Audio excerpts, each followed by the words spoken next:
Bismillahirrahmanirrahim. Assalamualaikum warahmatullahi wabarakatuh. Kaifa halukunna ya banati? Na'am, la'allakunna fi khair wa afiyah wa fil hamasah al-jadidah. Na'am. ففي هذه الفرصة إن شاء الله سنستمر درسنا في درس الحديث.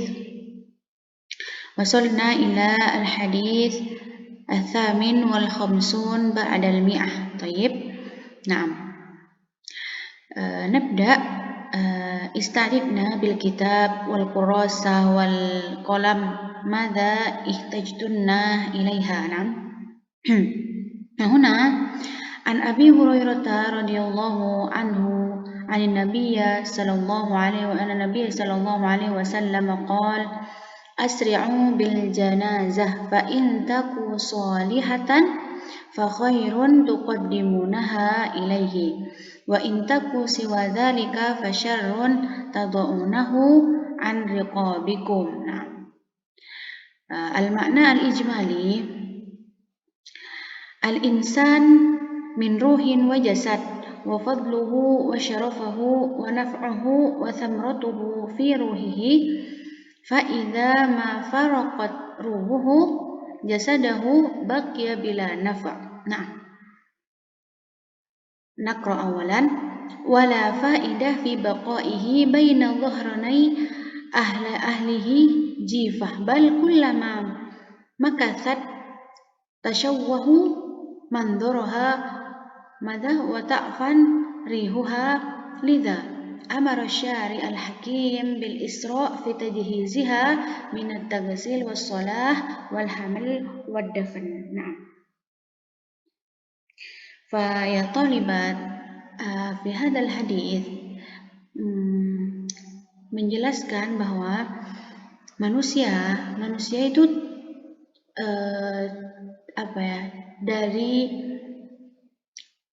dari ruh dan jasad ya.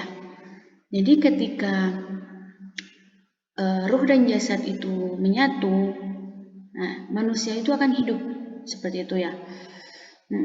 Dan memiliki fadl di sana, wasyaraf wan nafa'. Berguna badan kita kalau ada ruhnya ya. Tetapi faida ma faraqat ruhuhu jasadahu. Ketika ruhnya itu pergi dari jasadnya, meninggalkan jasadnya, baqiya bila nafa'. Jadi tidak bermanfaat lagi. Buat apa? Tidak bisa bergerak, tidak bisa berjalan ya. Wala faida fi baqaihi baina dhuhranai ahlahu jifa. Ya. Dan tidak ada faidah. La faidah fi baqaihi. Ya. Tidak ada manfaatnya mereka hidup di tengah-tengah keluarganya. Jadi karena dia mayat ya. Tidak ada gunanya dia berada di tengah-tengah keluarganya jika ruhnya sudah meninggalkan jasadnya, seperti itu. Jifah ini mayat ya. Bal kullama makathat tashawwuh mandurha wa ta'fan rihuha.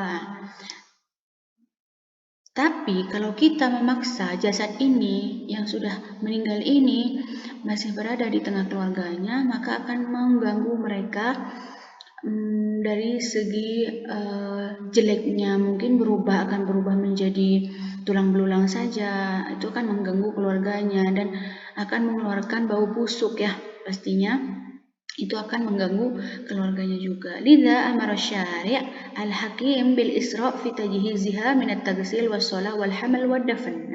Maka dari itu asy-syari' itu Allah Subhanahu wa taala, asy-syari' al-hakim menyuruh kita untuk cepat-cepat mencuci ya, memandikan. Di sini at-taghsil was-shalah, disolatkan dan segera dibawa ke kubur dan dikubur ya, seperti itu. Selanjutnya wa arsyadahum ila hikmatil isra biha wa dhalika annaha idza kanat salihah fa innaha satuqaddam ila al-khair wal falah wa la yanbaghi ta'wiquha anhu wa hiya taqul qaddimuni wa in kanat siwa dhalika fa hiya syarrun bainakum fa yanbaghi an tufariquhu nutarihu anfusakum an inaihi wa masyahidatihi wa tukhaffifu anhu biwad'ihi fi qabrihi. Nah, jadi ketika kita mempercepat dalam penguburan, dalam memandikan tadi, akan ada hikmahnya ya. Ada hikmahnya ya. Apa itu? Ketika mayat ini semasa hidupnya melakukan kebaikan dan selalu bertaubat ketika melakukan keburukan, maka insya Allah ketika dipercepat dia akan cepat bertemu dengan kebaikan. Nah, satu qadim ilal khair wal falah. Nah, akan mendapatkan kebahagiaan lebih cepat seperti itu ketika kita mempercepat penguburannya. Nah, dan juga sebaliknya ketika hidupnya hanya melakukan kebohongan ataupun kejelekan, maka dia akan cepat-cepat bertanggung jawab dengan apa yang sudah dilakukan di dunia seperti itu. Dan kita harus cepat-cepat menguburnya untuk dia selesai dari tugasnya, yaitu mempertanggungjawabkan apa yang sudah dilakukan seperti itu. Jadi seakan-akan ketika orang meninggal itu sebenarnya kalau bisa berucap, mereka akan mengatakan qadimuni. Jadi cepat seperti itu untuk menguburkan aku seperti itu ya. Tapi karena mayat itu sudah tidak bisa apa-apa lagi, tidak bisa mengatakan apa-apa lagi, jadi kita yang harus mempercepat itu, karena kita sudah tahu bahwa al-isra' fi tajhizil mayyit itu dianjurkan seperti itu. Nah, di sini ma yu'khadhu minal hadits. Awalan استحباب الإسراء بتجهيز الميت في حمله لكن بغير سرعة يحصل معها ضرر على الجنازة أو على مشيعين. Di sini hukum al-isra' bitajhizil mayyit. Al-isra', fahimtuna al-isra' sahih? Mempercepat untuk menyiapkan mayit dari memandikan, mengkafani dan lain sebagainya. Itu hukumnya istihbab ya. Istihbab bukan wajib. Nah, yang penting itu harus Jadi ketika dipercepat tidak mengandung doror. Seperti misalkan ketika dipercepat seperti itu tidak sempurna semuanya yang dilakukan, mandinya tidak sempurna dan lain sebagainya, itu harus diperhatikan juga seperti itu ya. Nah, dan juga tidak mengandung doror bagi mayitnya tadi ya, dan juga doror kepada yang melakukannya. Misalkan yang berjalan menuju kubur dipercepat akhirnya jatuh. Nah, seperti itu tidak diperbolehkan. Jadi harus melihat syarat-syarat tertentu dalam mempercepat penguburan ini ya. Selanjutnya yuqayyidul isra' bima idza lam yakun al-maut faj'ah yakhsha an yakuna igma' fayanbaghi alla yadfan hatta yatahaqqaq mautahu aw yakuna fi ta'khirihi maslahah min kathratil musallin aw huduru aqaribihi wa lam yukhsha alaihi al-fasad. Ya. Nah, di sini diharuskan ketika dipercepat mayat ini harus melihat dulu meninggalnya ini faja'ah apa tidak. Faja'ah itu tiba-tiba apa tidak. Karena apa? Yahsya, ditakutkan an yakuna igma, bukan meninggal tapi malah dia pingsan sementara seperti itu ya. Jadi jangan ini harus dilihat dulu, mungkin didatangi dokter, ini meninggal apa tidak ya. Takutnya dia cuma pingsan dan kita cepat-cepat untuk menguburnya. Nah, ketika hidup repot juga ya. Nah, makanya harus dipastikan dulu meninggal apa tidak seperti itu. Terus yang ketiga, fihi talab musahabatul akhyar wal ibtiad anil ashrar. Dari hadis tadi juga kita dapat menyimpulkan bahwa kita hendaknya selalu berbuat baik seperti itu, selalu melakukan hal-hal yang baik selama di dunia, dan al-ibtiad ini menjauhi keburukan. Ya, karena ketika kita selalu melakukan kebaikan, maka matinya kita itu tenang, karena kita akan menemukan kebahagiaan yang lebih dengan apa yang kita dapatkan di dunia, seperti itu ya. Tapi ketika kita melakukan keburukan, maka kita takut mati karena tidak siap, karena takut akan neraka, karena takut akan siksa kubur, seperti itu ya.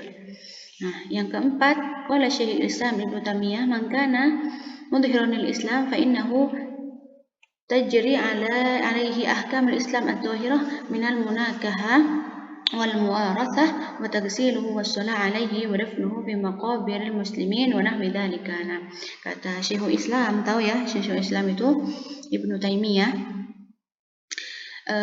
Siapa katanya yang mudhiran lil Islam, jadi dia menyeru kepada Islam, dia orang Islam seperti itu ya, muslimah, maka dia akan mendapatkan hak-hak yang harusnya didapat di dalam Islam, seperti menikah, mendapat warisan, dan juga dimandikan dan disolatkan dan dikuburkan di tempat-tempat kuburan muslimin, seperti itu. Nah, sekarang pindah ya ke hadis selanjutnya, al-hadits at-tasi' wal khamsun ba'dal mi'ah. An Ummi Atiyah al-Ansariyah radhiyallahu anha qalat nuhina an ittiba' al-janaiz walam yu'zam alaina. Al-ma'na al-ijmali, Ummi Atiyah al-Ansariyah min as-sahabiyat al-jalilat tufidu anna an-nabi sallallahu alaihi wasallam naha al-nisa an ittiba'i al-janazah. Ini ya, naha an-nisa an ittiba'i al-janaiz lima fihim min shiddatir riqqah war ra'fah. Falaysa ladayhinna sabrur rijal wa tahammuluhum lil masaib, walakin ma'a hadha fahimat Ummi Atiyah min qara'inil ahwal anna hadha an-nahy laysa ala sabilil azm wat ta'kid, faka'annahu la yufidu tahrim dzalika alaihinna. Jadi Ummi Atiyah ya, salah satu sahabat pada zaman Nabi, melihat Rasulullah SAW bertemu Rasul, dan Rasulullah SAW itu nahan nisa an ittiba'il janaiz, ya, dilarang untuk semua perempuan untuk tidak mengikuti proses penguburan dan tidak mengikuti kekuburan. Nah, kenapa? Di sini dijelaskan lima fihim min syiddatir riqqah war ra'fah, karena perempuan itu lebih ke perasaan terus, lemah lembut. Jadi ketika melihat kesedihan, entah akan berteriak, entah akan menangis terseduh-seduh, karena mereka tidak memiliki falaisa ladaihin, tidak memiliki sabrul rijal, tidak memiliki kesabaran yang dimiliki oleh ar-rijal. Siapa rijal? Para pria ya. Dan tidak bisa menahan kesedihan ketika mendapatkan musibah. Seperti itu, tidak tegaan ya kalau perempuan. Makanya Rasulullah SAW melarang para perempuan pada zaman dahulu dan sekarang ya, ini hadisnya untuk sekarang juga, untuk tidak mengikuti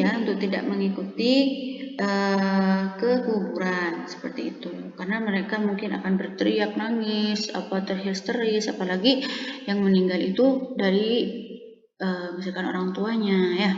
Tapi kalau misalkan bisa dipendam, maksudnya tidak akan sedih, kuat mentalnya gini-gini, boleh seperti itu. Tapi karena kebanyakan dari perempuan itu malah nangis, malah teriak-teriak, itu tidak baik, lebih baik itu di rumah saja, seperti itu ya. Walakin, tapi di sini Umi Atiyah di sini pahamnya, pahamnya itu Rasulullah ini melarang kita bukan larangan haram seperti itu. Pahamnya Umi Atiyah bukan haram, tetapi cuma dilarang dan pengecualian seperti itu.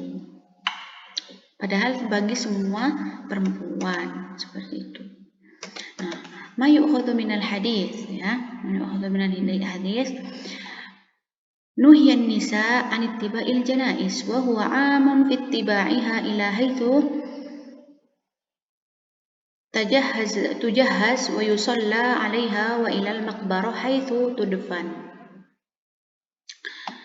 Jadi di sini dilarang bagi perempuan untuk mengikuti janais, ya, mayat yang mau dikubur. Wa huwa 'am fi ittiba'i ila haitsu tujahhaza wa yusalla. Jadi ternyata di sini kita bisa ambil faidahnya juga kalau penjelasan di hadis itu amun ini berarti luas, ya, dilarangnya perempuan tuh luas, entah itu pada waktu dimandikan, pada waktu dikafani, pada waktu disolatkan, seperti itu. Dan juga ketika dibawa ke dalam kubur, seperti itu, ya.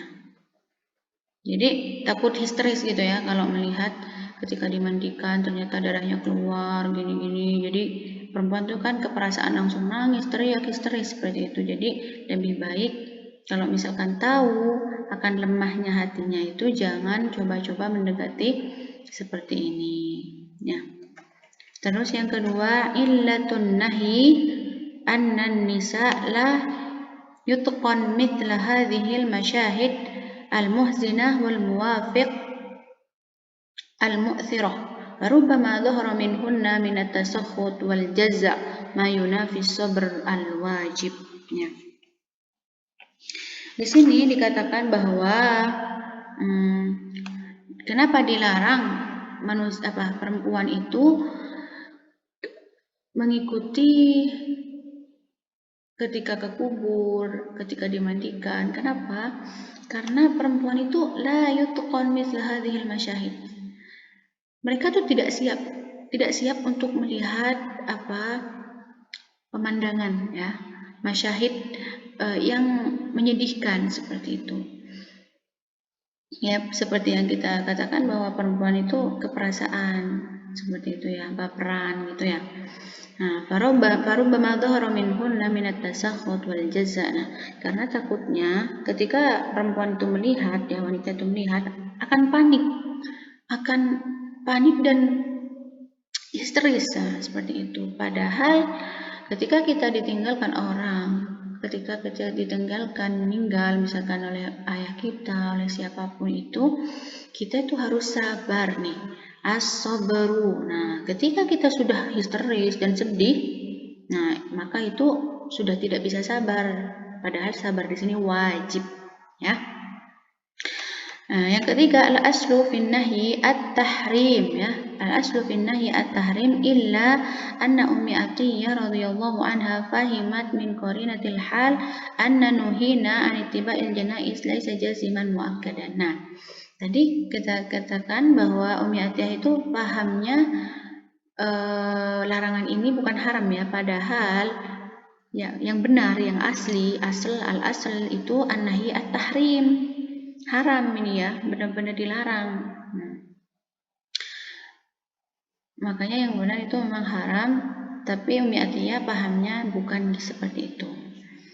Yang keempat, lakinna qala Ibnu Daqiq al-Aid qad uridat al-ahadits adalla ala tasdid fi ittiba'il janaiz aktsar mimma yadullu alaihi hadzal hadits. Dan kata qala Ibnu Daqiq, ya, mengatakan bahwa hadis-hadis yang banyak yang selain hadis ini itu memang benar-benar menjelaskan bahwa mengikuti kekuburan ataupun melihat ketika pemandian perempuan itu memang benar-benar dilarang keras, ya. At-tasydid di sini larangan keras. Jadi bukan cuma di hadis ini yang dilarang, bahkan di hadis-hadis yang lain lebih banyak katanya seperti itu. Ya, kita lanjut ya, satu hadis lagi insya Allah. Masih fokus kan dengan Ustazah? Nah, An Samrata bani Jundub radhiyallahu anhu qala Sallaitu wara'a Rasulillah sallallahu alaihi wasallam ala imra'ah matat fi nifasiha faqama wastaha. Nah, kita lihat. Tidak usah di ini ya, wasat ini di tengah ya, di tengah, bukan di atasnya ya, di tengah pinggir. Jadi ketika Rasulullah Shallallahu Alaihi Wasallam menyolatkan mar'ah yang meninggal karena nifas pada waktu nifas seperti itu, Rasulullah akan sholat di tengahnya. Tapi kita harus tahu penjelasannya di sini. Apakah perempuan itu harus meninggal pada waktu nifas? Apakah semua perempuan ini ya? Kita bahas bersama. Paham kan? Udah ya, mufradatnya dilewati aja. Al-makna al-ijmali di sini. Shalla Samrah bin Jundub radhiyallahu anhu wara'an Nabi. Jadi Samrah bin Jundub ini salat jenazah ya di belakang Rasulullah sallallahu alaihi wasallam. Nah, hina shalla ala imra'ah matat fi nifasiha. Nah, ketika Rasulullah itu menyolatkan perempuan yang meninggal pada waktu nifas. Aqama alaihi sallallahu alaihi wasallam iza'a wastaha. Iza'a di sini langsung gitu, langsung menutupi bukan gitu, langsung sholat di tengah perempuan itu. Nah, jadi tidak ada waktu untuk Samrah bin Jundub atau yang lainnya untuk melihat perempuan wasat perempuan ini. Wasat itu antara paha dan perut ya. Nah, seperti itu. Langsung gitu, Rasulullah langsung menutupi area itu dan sholat di tengahnya itu. Kalau laki-laki kan di kepala ya. Wadzalika liyasturuha an a'yunil musallin atna wad'iha amamahum qabla an yattakhidh lahunna al-muhiffa fawqa sarirna. Kan kata Rasulullah tadi langsung menutupi area itu untuk apa? Liyasturuha, untuk menutupinya dari dari para musallin, dari penglihatan para orang yang sholat asna awad'iha ketika ditaruh di depan Rasulullah Sallallahu Alaihi Wasallam. Jadi mungkin Rasulullah ingin menutup aibnya dari mayat ini seperti itu ya. Nah, mayu'khadhu minal hadis ya, biar paham. As-shalah 'alal janazah, nah wa masyru'iyatihi. Jadi disyariatkan untuk para muslimin untuk menyolatkan dan juga memandikan ya bagi laki-laki. Kalau perempuan lihat dulu mentalnya, kalau misalkan langsung pingsan terus melihat keadaan mayit, bukan lebih baik lagi, malah haram ya untuk mengikuti proses pemandian, proses penguburan dan lain sebagainya. Nah, kedua, annal mauqiful imam anil mar'ah yakunu wasdaha sawa'an matat an nifasiha aw ghairiha fal ibrah min al hadits wasfuha bi annaha mar'ah la bi kauniha nufasa fa innahu wasfa ghairu mu'tabar wasfun ghairu mu'tabar bittifaq ya. Jadi di sini katanya ternyata itu imam ya, tempat imam ketika menyolatkan mayat perempuan itu harus di tengahnya ya, antara paha dan perut, tengah ya. Sama saja meninggal karena nifas apa tidak, jadi semua ya, umum bagi semua perempuan yang meninggal disolatkan di tengah-tengahnya seperti itu, bukan di atasnya ya, di tengah pinggir. Nah, karena di sini al-ibroh katanya itu yang terkandung dalam hadis ini bukan dia disolatkan di tengah itu tadi, perempuan tadi itu bukan karena dia nifas, meninggalnya karena nifas, tapi karena dia perempuan. Jadi semua perempuan disolatkan di tengah-tengah. Wah, di tengah-tengah pinggir, bukan di tengah-tengah di atasnya ya. Jadi siapa yang mengatakan hadis ini menjelaskan ini, katanya menjelaskan tentang perempuan yang meninggal karena nifas. Jadi kalau perempuan meninggal karena yang lain tidak disolatkan di tengah-tengah, tidak ya. Jadi ini umum semua perempuan.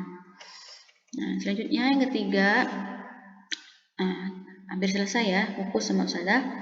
anna nufasa wa in hazati syahada bimautiha fi nifasiha yusalla 'alaiha fala tu'khad hukmu syahid al-ma'rakah. Nah, di sini kan kalau perempuan meninggal pada waktu nifas artinya dia meninggal karena melahirkan ya. Nah, itu ditulis mati syahid di sini, asy-syahadah, mati syahid. Nah, tetapi tetap perempuan ini disolatkan dan dimandikan dan lain sebagainya, bukan malah dikuburkan langsung seperti orang yang syahidnya di peperangan, itu beda. Jadi syahidnya orang yang melahirkan sama syahidnya orang yang berperang itu beda hukumnya dalam pemandiannya, dalam disolatkannya, seperti itu. Yang keempat, ilal ba'duhum al-hikmah fi wuqufi wasdil mar'ah bi annahu astar laha minan nas. Nah, jadi hikmahnya tadi ya sudah disebutkan juga sebelumnya. Kenapa ketika mar'ah itu ketika meninggal seorang perempuan itu sholatnya di tengah-tengahnya? Kenapa? Untuk menutupi untuk melindungilah dari penglihatan para musallin di area itu. Nah, faidah. Nah, ini terakhir ya. Selanjutnya hadis yang baru. Jadi insya Allah hadis yang baru kita akan jelaskan di minggu yang akan datang.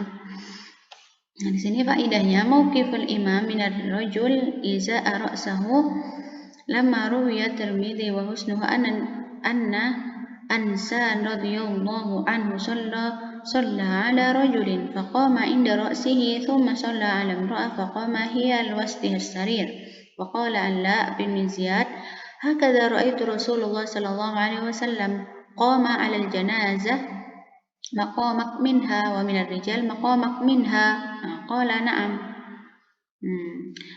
wa idza ijtama'a al-janaiz fayakfihinna shalah wahidah wa in kanu naw'an wahidan qad quddima ila al-imam afdaluhum bi'ilmin aw tuqa aw sin wa in kanu rijalan wa nisaan qaddama ar-rijali 'ala an-nisa wa shalah 'ala al-janazah syafa'ah min al-musallin lil mayyit fayanbaghi al-ikhlas ad-du'a wa ihdar al-qalb la'alla Allah an yatajawaz anhu wa yamhu anhu dhunubahu inda khurujihi min ad-dunya. Jadi di sini ya yang 3 baris ini mengatakan bahwa Ansan ini salah satu sahabat Nabi yang ketika itu dia menyolatkan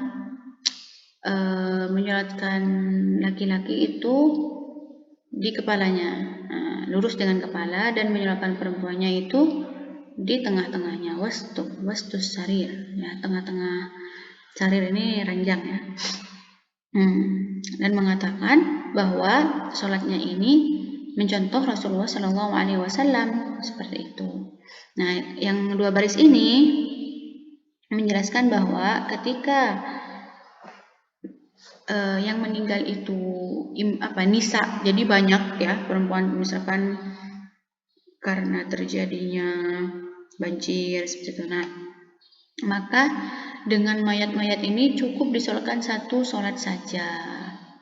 Nah, ketika berbeda, misalkan perempuan ini ada yang lebih soleha, ada yang lebih tua, itu dipilih di depan imam, yang di depan imam itu. Jadi semua di depan imam, tepat di depan imam itu yang paling soleha, yang paling berilmu, biilmin autukon. Jadi antara dia berilmu atau bertakwa, paling takwa, atau yang paling tua, sin. Wa in kanu rijal wa nisaa. Tapi kalau campur di sana antara laki-laki dan perempuan, maka yang di depan imam itu diutamakan rijal ya, ala nisa. Jadi rijal lebih baik daripada perempuan. Ketika disolatkan itu harus ketika campur laki-laki sama perempuan, itu laki-laki yang di depan imam. Nah, wassalah 'ala janazah. Nah, di sini yang 2 baris ini mengatakan bahwa ketika orang-orang ikut menyolatkan jenazah, maka itu syafa'ah ya, merupakan doa ya, doa untuk mayit, syafa'ah juga. Makanya kita itu harus ikhlas dengan doa dan dengan khusyuk ya, agar Allah itu an yatajawaz ini untuk melupakan keburukan mayit ini, mengabaikan apa yang dilakukan tentang keburukan di dunia, dan juga menghapus wayamhu anhu dzunubahu, menghapus dosa-dosanya ketika dia keluar dari dunia, seperti itu ya. Makanya ketika dikatakan bahwa ketika banyak orang yang menyolatkan mayit ini, maka semakin mengurangi dosa-dosanya, seperti itu ya. Makanya dianjurkan untuk kita laki-laki ya, bukan kita, untuk menyolatkan yang lain karena ketika dia meninggal pun disolatkan orang lain, seperti itu ya. Kalau ada yang belum dipahami langsung ditanyakan. Barakallahu fina jami'an. Insyaallah nastamir fil liqa at-tali. Wassalamualaikum warahmatullahi wabarakatuh.